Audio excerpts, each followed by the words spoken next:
friends, welcome back to my YouTube channel Learn for Success. Let's learn English through Kannada.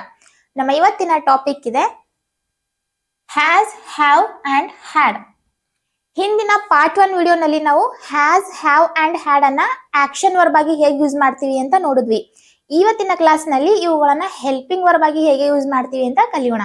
ನೀವು part 1 video ನೋಡಿಲ್ಲ ಅಂದ್ರೆ video link ಅನ್ನ ಕೆಳಗಡೆ description ನಲ್ಲಿ ಕೊಟ್ಟಿರ್ತೀನಿ, ಒಂದ್ಸಲ ಚೆಕ್ ಮಾಡ್ಕೊಳ್ಳಿ. ಅದರಲ್ಲಿ ಈ ಹ್ಯಾಸ್, ಹ್ಯಾವ್, ಹ್ಯಾಡ್ ಅನ್ನ ಆಕ್ಷನ್ ವರ್ಬ್ ಆಗಿ ಹೇಗೆ ಯೂಸ್ ಮಾಡ್ತೀವಿ ಸೆಂಟೆನ್ಸ್ ನಲ್ಲಿ ಅಂತ ಕ್ಲಿಯರ್ ಆಗಿ ಎಕ್ಸ್ಪ್ಲೇನ್ ಮಾಡಿದೀನಿ. ಸೊ ಇವತ್ತಿನ ಕ್ಲಾಸ್ ನಲ್ಲಿ ನಾವು ಈ ಹ್ಯಾಸ್, ಹ್ಯಾವ್ ಮತ್ತೆ ಹ್ಯಾಡ್ ಅನ್ನ ಸೆಂಟೆನ್ಸ್ ನಲ್ಲಿ ಹೆಲ್ಪಿಂಗ್ ವರ್ಬ್ ಆಗಿ ಹೇಗೆ ಯೂಸ್ ಮಾಡ್ತೀವಿ ಅಂತ ಕಲಿತಾ ಇದೀವಿ. ಸೊ ವಿಡಿಯೋ ಸ್ಕಿಪ್ ಮಾಡದೆ ಎಂಡ್ ವರೆಗೂ ನೋಡಿ. ಬಿಫೋರ್ ಸ್ಟಾರ್ಟಿಂಗ್ ನೀವೇನಾದ್ರೂ ಮೊದಲನೇ ಸಲ ನನ್ನ ವಿಡಿಯೋ ನೋಡ್ತಿದ್ರೆ ಈ ಕೂಡಲೇ ಚಾನಲ್ಗೆ ಸಬ್ಸ್ಕ್ರೈಬ್ ಮಾಡ್ಕೊಳ್ಳಿ, ಪಕ್ಕದಲ್ಲಿರುವ ಬೆಲ್ ಐಕಾನ್ ಕ್ಲಿಕ್ ಮಾಡಿ ಆಲ್ ಆಪ್ಷನ್ ನ ಸೆಲೆಕ್ಟ್ ಮಾಡ್ಕೊಳ್ಳಿ. ಅಪ್ಕಮಿಂಗ್ ವಿಡಿಯೋಸ್ ನೋಟಿಫಿಕೇಶನ್ ನಿಮ್ಗೆ ಟೈಮ್ ಟು ಟೈಮ್ ಸಿಗುತ್ತೆ, ಮಿಸ್ ಮಾಡದೆ ಎಲ್ಲಾ ವಿಡಿಯೋಸ್ ನೋಡಬಹುದು. ಸೆಂಟೆನ್ಸ್ ನೋಡೋದಕ್ಕಿಂತ ಮುಂಚೆ ನಮ್ಗೆ ಗೊತ್ತಿರಬೇಕಾದಂತಹ ಬೇಸಿಕ್ ವಿಷಯ, ಯಾವ ಪದಗಳ ಜೊತೆ ಹ್ಯಾವ್ ಯೂಸ್ ಮಾಡ್ತೀವಿ, ಯಾವ ಪದಗಳ ಜೊತೆ ಹ್ಯಾಸ್ ಯೂಸ್ ಮಾಡ್ತೀವಿ ಅಂಡ್ ಯಾವ ಪದಗಳ ಜೊತೆ ಹ್ಯಾಡ್ ಯೂಸ್ ಮಾಡ್ತೀವಿ ಅಂತ. ಸೊ ಐ ಅಂದ್ರೆ ನಾನು, ವಿ ಅಂದ್ರೆ ನಾವು, ಯು ಅಂದ್ರೆ ನೀನು ಅಥವಾ ನೀವು, ದೇ ಅಂದ್ರೆ ಅವರು, ಪ್ಲೂರಲ್ ಅಂದ್ರೆ ಇಬ್ರು ವ್ಯಕ್ತಿಗಳು ಅಥವಾ ಎರಡು ಅಥವಾ ಎರಡಕ್ಕಿಂತ ಜಾಸ್ತಿ ವಸ್ತುಗಳ ಹೆಸರು ಅಥವಾ ವ್ಯಕ್ತಿಗಳ ಹೆಸರು ಇದ್ರೆ ಸೊ ಅದನ್ನ ಪ್ಲೂರಲ್ ಅಂತೀವಿ. ನೆಕ್ಸ್ಟ್ ಹಿ ಅಂದ್ರೆ ಅವನು, ಶಿ ಅಂದ್ರೆ ಅವಳು, ಇಟ್ ಅಂದ್ರೆ ಇದು ಅಂಡ್ ಸಿಂಗ್ಯುಲರ್. ಸಿಂಗ್ಯುಲರ್ ಅಂದ್ರೆ ಏಕವಚನ, ಒಂದು ವಸ್ತುವಿನ ಹೆಸರು ಅಥವಾ ಒಬ್ಬ ವ್ಯಕ್ತಿಯ ಹೆಸರು. ಈಗ ಇವುಗಳನ್ನ ಬಳಸುವಂತಹ ಸಂದರ್ಭಗಳು ಯಾವುವು ಅಂತ ನೋಡಿದ್ರೆ, first one present perfect tense, second one past perfect tense. Present perfect tense ಅಂದ್ರೆ ರೀಸೆಂಟ್ ಆಗಿ ಮುಗಿದಿರುವಂತಹ ಕೆಲಸಗಳು, ರೀಸೆಂಟ್ ಆಗಿ ಮುಗಿದಿರುವಂತಹ ಆಕ್ಷನ್ ಗಳನ್ನ ಪ್ರೆಸೆಂಟ್ ಪರ್ಫೆಕ್ಟ್ ನಲ್ಲಿ ಹೇಳ್ತೀವಿ. ಅಂಡ್ ಈ ಪ್ರೆಸೆಂಟ್ ಪರ್ಫೆಕ್ಟ್ ನಲ್ಲಿ ಹ್ಯಾವ್ ಮತ್ತೆ ಹ್ಯಾಸ್ ಯೂಸ್ ಆಗುತ್ತೆ. I have, we have, you have and they have. He has, she has and it has. Next one ಇದೆ ಪಾಸ್ಟ್ ಪರ್ಫೆಕ್ಟ್. ಪಾಸ್ಟ್ ಪರ್ಫೆಕ್ಟ್ ಅಂದ್ರೆ ಬಹಳ ದಿನಗಳ ಹಿಂದೆ, ತುಂಬಾ ಹಿಂದೆ ಮುಗಿದಿರುವಂತಹ ಆಕ್ಷನ್ಸ್ಗಳು. ಅಂಡ್ ಈ ಪಾಸ್ಟ್ ಪರ್ಫೆಕ್ಟ್ ನಲ್ಲಿ ಹ್ಯಾಡ್ ಯೂಸ್ ಆಗುತ್ತೆ. ಈ ಹ್ಯಾಡ್ ಅನ್ನೋದು ಆಲ್ ಸಬ್ಜೆಕ್ಟ್ ಗಳ ಜೊತೆ ಬರುತ್ತೆ. I had, we had, you had, they had and he had, she had, it had. ಈ ಪರ್ಫೆಕ್ಟ್ ಟೆನ್ಸ್ ನಲ್ಲಿ ಹ್ಯಾವ್, ಹ್ಯಾಸ್ ಮತ್ತೆ ಹ್ಯಾಡ್ ಜೊತೆ ಯಾವಾಗ್ಲೂ V3 ಬರುತ್ತೆ, ಅಂದ್ರೆ ವರ್ಬ್ ನ ಥರ್ಡ್ ಫಾರ್ಮ್ ಬರುತ್ತೆ. ಈಗ ಒಂದೊಂದಾಗಿ ಎಕ್ಸಾಂಪಲ್ಸ್ ಮೂಲಕ ನೋಡ್ತಾ ಹೋಗೋಣ. ಅದಕ್ಕೂ ಮುಂಚೆ ಸೆಂಟೆನ್ಸ್ ಸ್ಟ್ರಕ್ಚರ್ ಬಗ್ಗೆ ತಿಳ್ಕೊಳ್ಳೋಣ. ಇದರ ಸೆಂಟೆನ್ಸ್ ಸ್ಟ್ರಕ್ಚರ್ ಇದೆ subject plus has, have, had plus V3 ಅಂದ್ರೆ third form of verb plus object. ಇದು ಸ್ಟ್ರಕ್ಚರ್ ಇದೆ.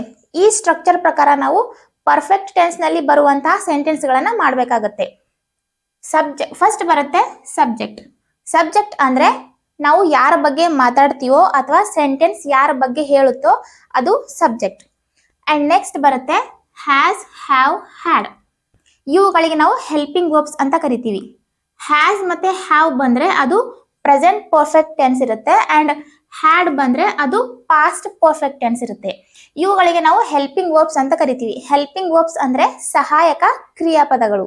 ಈ ಹೆಲ್ಪಿಂಗ್ ವರ್ಬ್ಸ್ ಯಾವಾಗ್ಲೂ ಸಬ್ಜೆಕ್ಟ್ ಆದ್ಮೇಲೆ ಬರುತ್ತೆ. ಅಂಡ್ ನೆಕ್ಸ್ಟ್ ಬರುತ್ತೆ V3 ಅಂದ್ರೆ ಥರ್ಡ್ ಫಾರ್ಮ್ ಆಫ್ ವರ್ಬ್.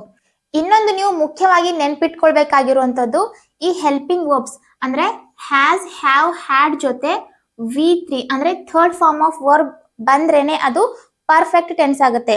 ಅದು ಪ್ರೆಸೆಂಟ್ ಪರ್ಫೆಕ್ಟ್ ಇರ್ಬೋದು ಅಥವಾ ಪಾಸ್ಟ್ ಪರ್ಫೆಕ್ಟ್ ಇರ್ಬೋದು. ಅಂಡ್ ನೆಕ್ಸ್ಟ್ ಬರುತ್ತೆ ಆಬ್ಜೆಕ್ಟ್. ಇನ್ನೊಂದ್ಸಲ ಹೇಳ್ತೀನಿ, ಸಬ್ಜೆಕ್ಟ್ ಅಂದ್ರೆ ವಿಷಯ, ಹ್ಯಾಸ್, ಹ್ಯಾವ್ ಇವುಗಳನ್ನ ನಾವು ಪ್ರೆಸೆಂಟ್ ಪರ್ಫೆಕ್ಟ್ ಟೆನ್ಸ್ ನಲ್ಲಿ ಯೂಸ್ ಮಾಡ್ತೀವಿ ಅಂಡ್ ಹ್ಯಾಡ್ ಅನ್ನ ನಾವು ಪಾಸ್ಟ್ ಪರ್ಫೆಕ್ಟ್ ಟೆನ್ಸ್ ನಲ್ಲಿ ಯೂಸ್ ಮಾಡ್ತೀವಿ. ನೆಕ್ಸ್ಟ್ ಬರುತ್ತೆ V3 ಅಂದ್ರೆ ಥರ್ಡ್ ಫಾರ್ಮ್ ಆಫ್ ವರ್ಬ್. ಈ has, have, had helping verb ಗಳ ಜೊತೆ V3 ಇದ್ರೇನೆ ಅದು ಪರ್ಫೆಕ್ಟ್ ಟೆನ್ಸ್ ಆಗುತ್ತೆ ಅಂಡ್ ಸೆಂಟೆನ್ಸ್ ನ ಕೊನೆಯಲ್ಲಿ ಬರುತ್ತೆ ಆಬ್ಜೆಕ್ಟ್. ಈಗ ಈ ಸ್ಟ್ರಕ್ಚರ್ ಪ್ರಕಾರ ಸೆಂಟೆನ್ಸ್ ಗಳನ್ನ ಮಾಡ್ತಾ ಹೋಗೋಣ. ನಮ್ಮ ಫಸ್ಟ್ ಎಕ್ಸಾಂಪಲ್ ಇದೆ I have completed my work. ಅಂದ್ರೆ ನಾನು ನನ್ನ ಕೆಲಸನ ಮುಗಿಸಿದ್ದೀನಿ, ಕಂಪ್ಲೀಟ್ ಮಾಡಿದ್ದೀನಿ. I have completed my work. ಇಲ್ಲಿ ಐ ಅನ್ನೋದು ಸಬ್ಜೆಕ್ಟ್, ಐ ಅಂದ್ರೆ ನಾನು, ಇದು ಸಬ್ಜೆಕ್ಟ್ ಇದೆ. ಹ್ಯಾವ್ ಅನ್ನೋದು helping verb. I have completed. Completed ಅನ್ನೋದು V3 third form of verb. Completed ಇದು ಕಂಪ್ಲೀಟ್ ಪದದ V3. Complete, completed, completed. And last ಬರುತ್ತೆ ಮೈ ವರ್ಕ್. ಇದು object. I have completed my work. I ಜೊತೆ ಹ್ಯಾವ್ ಬರುತ್ತೆ. I have completed my work. ನಾನು ನನ್ನ ಕೆಲಸನ ಮುಗಿಸಿದ್ದೀನಿ. ನೆಕ್ಸ್ಟ್ ಎಕ್ಸಾಂಪಲ್ ಇದೆ, V have received a letter. ನಾವು ಪತ್ರವನ್ನ ಸ್ವೀಕರಿಸಿದ್ದೇವೆ ಅಥವಾ ಸ್ವೀಕಾರ ಮಾಡಿದ್ದೇವೆ. V have received a letter. ಇಲ್ಲಿ ವಿ ಅನ್ನೋದು ಸಬ್ಜೆಕ್ಟ್, ಹ್ಯಾವ್ ಅನ್ನೋದು ಹೆಲ್ಪಿಂಗ್ ವರ್ಬ್. ರಿಸೀವ್ಡ್ ಅಂದ್ರೆ ಸ್ವೀಕರಿಸಿದ್ದೇವೆ. ಇದು ರಿಸೀವ್ ಪದದ V3. ರಿಸೀವ್ಡ್. V3 ಆದ್ಮೇಲೆ ಬರುತ್ತೆ ಆಬ್ಜೆಕ್ಟ್. ಅ ಲೆಟರ್ ಅನ್ನೋದು ಇಲ್ಲಿ object. We have received a letter. We ಜೊತೆ ಕೂಡ ಹ್ಯಾವ್ ಬರುತ್ತೆ. We have. ಅಂಡ್ ನೆಕ್ಸ್ಟ್ ಇದೆ, you have not completed your work. ನೀನು ನಿನ್ನ ಕೆಲಸನ ಮುಗಿಸಿಲ್ಲ. ಇಲ್ಲಿ ಸೆಂಟೆನ್ಸ್ ನಲ್ಲಿ ನಾಟ್ ಬಂದಿದೆ. ನಾಟ್ ಬಂದ್ರೆ ಅದು ನೆಗೆಟಿವ್ ಸೆಂಟೆನ್ಸ್ ಆಗುತ್ತೆ, ಅಂದ್ರೆ ನಕಾರಾತ್ಮಕ ವಾಕ್ಯ. ಇಲ್ಲಿ ಯು ಅನ್ನೋದು ಸಬ್ಜೆಕ್ಟ್, ಹ್ಯಾವ್ ಅನ್ನೋದು ಹೆಲ್ಪಿಂಗ್ ವರ್ಬ್, ಕಂಪ್ಲೀಟೆಡ್ ಅನ್ನೋದು V3 ಅಂದ್ರೆ third form of verb. Complete, completed. Your work ಅನ್ನೋದು ಆಬ್ಜೆಕ್ಟ್. ಯು ಜೊತೆ ಕೂಡ ಹ್ಯಾವ್ ಬರುತ್ತೆ. You have. ನೆಕ್ಸ್ಟ್ ಇದೆ, she has passed her exam. ಅವಳು ಅವಳ ಪರೀಕ್ಷೆಯನ್ನ ಪಾಸ್ ಮಾಡಿದಾಳೆ. She has passed her exam. ಇಲ್ಲಿ ಶಿ ಅನ್ನೋದು ಸಬ್ಜೆಕ್ಟ್, ಹ್ಯಾಸ್ ಅನ್ನೋದು helping verb, passed V3. Passed. Her exam object. She ಜೊತೆ ಹ್ಯಾಸ್ ಬರುತ್ತೆ. She has. ನೆಕ್ಸ್ಟ್ ಇದೆ, ಹಿ ಹ್ಯಾಸ್ ಗಿವನ್ ಮೈ ಪೆನ್. ಅವನು ನನ್ನ ಪೆನ್ ಕೊಟ್ಟಿದ್ದಾನೆ. He has given my pen. He ಅನ್ನೋದು subject, has helping verb, given V3. ಇದು give ಪದದ third form. Give, gave, given. And next my pen ಇದು object. He ಜೊತೆ ಕೂಡ ಹ್ಯಾಸ್ ಬರುತ್ತೆ. He has. ನೆಕ್ಸ್ಟ್ ಇದೆ, they have broken the glass. ಅವರು ಗಾಜನ್ನು ಒಡೆದಿದ್ದಾರೆ. They have broken the glass. ಇಲ್ಲಿ ದೇ ಅನ್ನೋದು ಸಬ್ಜೆಕ್ಟ್, ಹ್ಯಾವ್ ಅನ್ನೋದು ಹೆಲ್ಪಿಂಗ್ ವರ್ಬ್, ಬ್ರೋಕನ್ ಇದು V3. ಬ್ರೇಕ್ ಪದದ third form. Break, broke, broken. And next the glass ಇದು ಆಬ್ಜೆಕ್ಟ್. ದೇ ಜೊತೆ ಕೂಡ ಹ್ಯಾವ್ ಬರುತ್ತೆ. They have. ಈ ಎಲ್ಲಾ ಸೆಂಟೆನ್ಸ್ಗಳು ಪ್ರೆಸೆಂಟ್ ಪರ್ಫೆಕ್ಟ್ ಟೆನ್ಸ್ಗೆ ಸಂಬಂಧಪಟ್ಟ ಸೆಂಟೆನ್ಸ್ಗಳು. ಈ ಹೆಲ್ಪಿಂಗ್ ವರ್ಬ್ ಹ್ಯಾಸ್ ಮತ್ತೆ ಹ್ಯಾವ್ ಜೊತೆ ಥರ್ಡ್ ಫಾರ್ಮ್ ಆಫ್ ವರ್ಬ್ ಬಂದ್ರೆ ಅವು ಪ್ರೆಸೆಂಟ್ ಪರ್ಫೆಕ್ಟ್ ಸೆಂಟೆನ್ಸ್ಗಳು ಇರುತ್ತವೆ ಅಂತ ನಾನು ಸ್ಟ್ರಕ್ಚರ್ ಹೇಳುವಾಗ ಹೇಳಿದ್ದೀನಿ. ಸೊ ಈ ಎಲ್ಲಾ ಸೆಂಟೆನ್ಸ್ಗಳಲ್ಲಿ ಹ್ಯಾವ್ ಮತ್ತೆ ಹ್ಯಾಸ್ ಜೊತೆ V3 ಬಂದಿದೆ. ಸೊ ಇವು ಪ್ರೆಸೆಂಟ್ ಪರ್ಫೆಕ್ಟ್ ಟೆನ್ಸ್ ನಲ್ಲಿ ಬರುವಂತಹ ಸೆಂಟೆನ್ಸ್ಗಳು. ಈಗ ನೆಕ್ಸ್ಟ್ ಪಾಸ್ಟ್ ಪರ್ಫೆಕ್ಟ್ ಟೆನ್ಸ್ ನಲ್ಲಿ ಬರುವಂತಹ ಸೆಂಟೆನ್ಸ್ಗಳು ಹೇಗಿರುತ್ತವೆ ಅಂತ ನೋಡೋಣ. ಇದರ ಸ್ಟ್ರಕ್ಚರ್ ಕೂಡ ಸೇಮ್ ಇರುತ್ತೆ, ಬಟ್ ಸೆಂಟೆನ್ಸ್ಗಳಲ್ಲಿ ಸ್ವಲ್ಪ ಡಿಫರೆಂಟ್ ಇರುತ್ತೆ. ಈ ಪ್ರೆಸೆಂಟ್ ಪರ್ಫೆಕ್ಟ್ಗೂ ಅಂಡ್ ಪಾಸ್ಟ್ ಪರ್ಫೆಕ್ಟ್ಗೂ ಏನ್ ವ್ಯತ್ಯಾಸ ಇದೆ ಅಂದ್ರೆ, ಪ್ರೆಸೆಂಟ್ ಪರ್ಫೆಕ್ಟ್ ನಲ್ಲಿ ಐ, ವಿ, ಯು, ದೇ ಜೊತೆ ಹ್ಯಾವ್ ಬರುತ್ತೆ ಅಂಡ್ ಹಿ, ಶಿ, ಇಟ್ ಜೊತೆ ಹ್ಯಾಸ್ ಬರುತ್ತೆ. ಪಾಸ್ಟ್ ಪರ್ಫೆಕ್ಟ್ ನಲ್ಲಿ ಈ ಎಲ್ಲಾ ಸಬ್ಜೆಕ್ಟ್ ಗಳ ಜೊತೆ ಹ್ಯಾಡ್ ಒಂದೇ ಬರುತ್ತೆ. ಅದ ಹೇಗೆ ಅಂತ ಎಕ್ಸಾಂಪಲ್ಸ್ ಮೂಲಕ ನೋಡೋಣ. I had completed my work.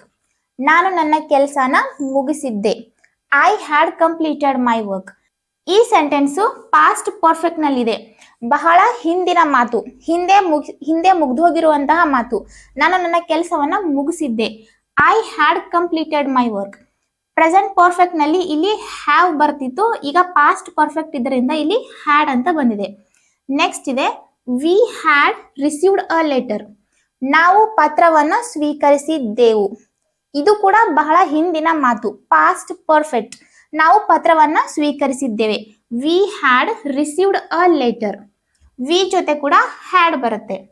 Next, you had not completed your work. ನೀನು ನಿನ್ನ ಕೆಲಸ ಮುಗಿಸಿದ್ದಿಲ್ಲ. ಇದು past perfect. You had not completed your work. Next, she had passed her exam. ಅವಳು ಅವಳ ಎಕ್ಸಾಮ್ ಪಾಸ್ ಮಾಡಿದ್ದಿಲ್ಲ. ನೆಕ್ಸ್ಟ್ ಇದೆ, you had not completed your work. ನೀನು ನಿನ್ನ ಕೆಲಸವನ್ನ ಮುಗಿಸಿದ್ದಿಲ್ಲ.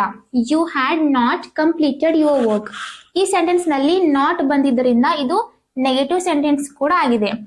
You had, you subject, helping verb, V3 third form of verb, object. You have not completed your work.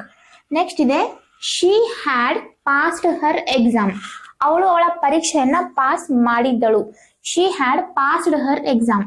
She ಅನ್ನೋದು subject, had ಅನ್ನೋದು helping verb, V3 third form of verb and object. She ಜೊತೆ ಕೂಡ had ಬರುತ್ತೆ, you ಜೊತೆ ಕೂಡ had ಬರುತ್ತೆ and we had, I had. Past perfect ನಲ್ಲಿ had ಅನ್ನೋದು ಎಲ್ಲಾ ಸಬ್ಜೆಕ್ಟ್ ಗಳ ಜೊತೆ ಬರುತ್ತೆ. ನೆಕ್ಸ್ಟ್ ಇದೆ he had given my pen. ಅವನು ನನ್ನ ಪೆನ್ ಕೊಟ್ಟಿದ್ದನು. He had given my pen. He ಅನ್ನೋದು subject, helping verb, third form of verb and object. He had given my pen. And last one ಇದೆ they had broken the glass. ಅವರು ಗಾಜನ್ನ ಮುರಿದಿದ್ದರು. They subject, helping verb, third form of verb, object. They had broken the glass. So ಇಷ್ಟು ಸೆಂಟೆನ್ಸ್ಗಳು past perfect tense ನಲ್ಲಿ ಬರುವಂತಹ ಸೆಂಟೆನ್ಸ್ಗಳು. So ಇಷ್ಟು ನಮ್ಮ ಇವತ್ತಿನ ಕ್ಲಾಸ್. ಹ್ಯಾಸ್, ಹ್ಯಾವ್ ಮತ್ತೆ ಹ್ಯಾಡ್ ಅನ್ನ ಹೆಲ್ಪಿಂಗ್ ವರ್ಬ್ ಆಗಿ ಹೇಗೆ ಬಳಸ್ತೀವಿ ಅಂತ ನೋಡಿದ್ವಿ. ಹ್ಯಾಸ್ ಮತ್ತೆ ಹ್ಯಾವ್ ಜೊತೆ ಥರ್ಡ್ ಫಾರ್ಮ್ ಆಫ್ ವರ್ಬ್ ಬಂದ್ರೆ ಅದು ಪ್ರೆಸೆಂಟ್ ಪರ್ಫೆಕ್ಟ್ ಟೆನ್ಸ್ ಇರುತ್ತೆ. ಅಂಡ್ ಹ್ಯಾಡ್ ಜೊತೆ ಥರ್ಡ್ ಫಾರ್ಮ್ ಆಫ್ ವರ್ಬ್ ಬಂದ್ರೆ ಅದು ಪಾಸ್ಟ್ ಪರ್ಫೆಕ್ಟ್ ಟೆನ್ಸ್ ಇರುತ್ತೆ. ಪ್ರೆಸೆಂಟ್ ಪರ್ಫೆಕ್ಟ್ ಅಂದ್ರೆ ರೀಸೆಂಟ್ ಆಗಿ ಮುಗಿದಿರುವಂತಹ ಆಕ್ಷನ್ಗಳು ಅಂಡ್ ಪಾಸ್ಟ್ ಪರ್ಫೆಕ್ಟ್ ಅಂದ್ರೆ ಬಹಳ ದಿನಗಳ ಹಿಂದೆ, ಬಹಳ ಹಿಂದೆ ಮುಗಿದಿರುವಂತಹ ಆಕ್ಷನ್ಗಳು. ಸೊ ಇವಾಗ ನಿಮಗೊಂದು ಸೆಂಟೆನ್ಸ್ ಕೊಡ್ತೀನಿ. ನಾನು ಜಾಬ್ಗೆ ಅಪ್ಲೈ ಮಾಡಿದೀನಿ. ಇದಕ್ಕೆ ಇಂಗ್ಲಿಷ್ ನಲ್ಲಿ ಹೇಗೆ ಹೇಳ್ತೀರಾ ಅಂತ ನೀವು ನನಗೆ ಕಾಮೆಂಟ್ ಮಾಡಿ ಹೇಳಿ. ಅಂಡ್ ಇದು ಯಾವ ಟೆನ್ಸ್ ಇದೆ ಅಂತ ಕೂಡ ಹೇಳಿ. ವಿಡಿಯೋ ಇಷ್ಟ ಆದ್ರೆ ಲೈಕ್ ಮಾಡಿ, ನಿಮ್ಮ ಫ್ರೆಂಡ್ಸ್ ಜೊತೆ ಶೇರ್ ಮಾಡಿ. Keep learning, keep practising and thanks for watching.